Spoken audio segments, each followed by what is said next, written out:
Washington ডিসিতে আইসের প্রস্তাবিত নতুন সদর দপ্তর নির্মাণের প্রতিবাদে বিক্ষোভ করেছেন স্থানীয় বাসিন্দারা। শনিবার একাধিক মানবাধিকার সংগঠনের আয়োজনে ম্যালকম এক্স এভিনিউ এবং Martin Luther king junior Avenue এর মোড়ের কাছে এই বিক্ষোভ অনুষ্ঠিত হয়। এ সময় বিক্ষোভকারীরা দেশজুড়ে আইসের কঠোর অভিবাসন নীতি প্রয়োগের নিন্দা জানান। এদিন টেক্সাসের স্যান অ্যান্টোনিও শহরে 1500 শয্যা বিশিষ্ট একটি আইস ডিটেনশন সেন্টার স্থাপনের পরিকল্পনার বিরুদ্ধে বিক্ষোভ করেছেন অধিকার কর্মী ও স্থানীয় বাসিন্দারা। এর আগে বৃহস্পতিবার রাতে কলোরাডোর অরোরাতে আইস ডিটেনশন সেন্টারের বাইরে বিক্ষোভের সময় এক নারী গুলিবিদ্ধ হয়েছেন। এই ঘটনায় ডিটেনশন সেন্টারটির ছুটিতে থাকা একজন কর্মচারীকে গ্রেফতার করা হয়েছে।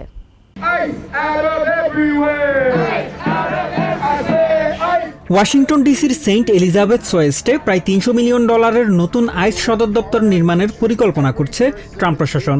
তবে এই সিদ্ধান্তের বিরুদ্ধে এরই মধ্যে সরব হয়েছেন স্থানীয় বাসিন্দা এবং অধিকার কর্মীরা।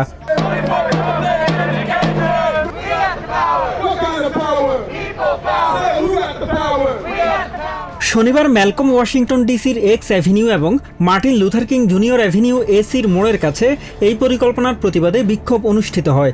বিক্ষোভে অংশগ্রহণকারীরা আইসের অভিবাসন নীতির সমালোচনা করে এটিকে বর্ণবাদী এবং নিপীড়নমূলক হিসেবে অভিহিত করেন। As part of a nationwide day of action to stand in solidarity with victims of ICE terror to demand justice for them. আয়োজকদের অভিযোগ, স্থানীয় বাসিন্দাদের কোনো ধরনের সম্মতি বা অনুমোদন ছাড়াই এই প্রকল্প নির্মাণ করতে যাচ্ছে ফেডারেল কর্তৃপক্ষ। And this is a project that is being done without the approval, without the consent of this community. এ সময় দেশজুড়ে আইসের দমন পীড়নের নিন্দা জানান ক্যাম হোয়াইট নামে এক আয়োজক।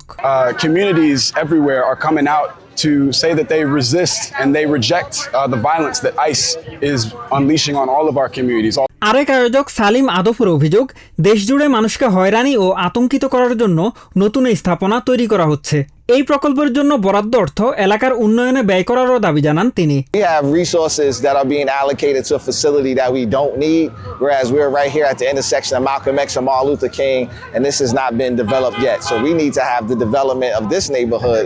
That is still strong today.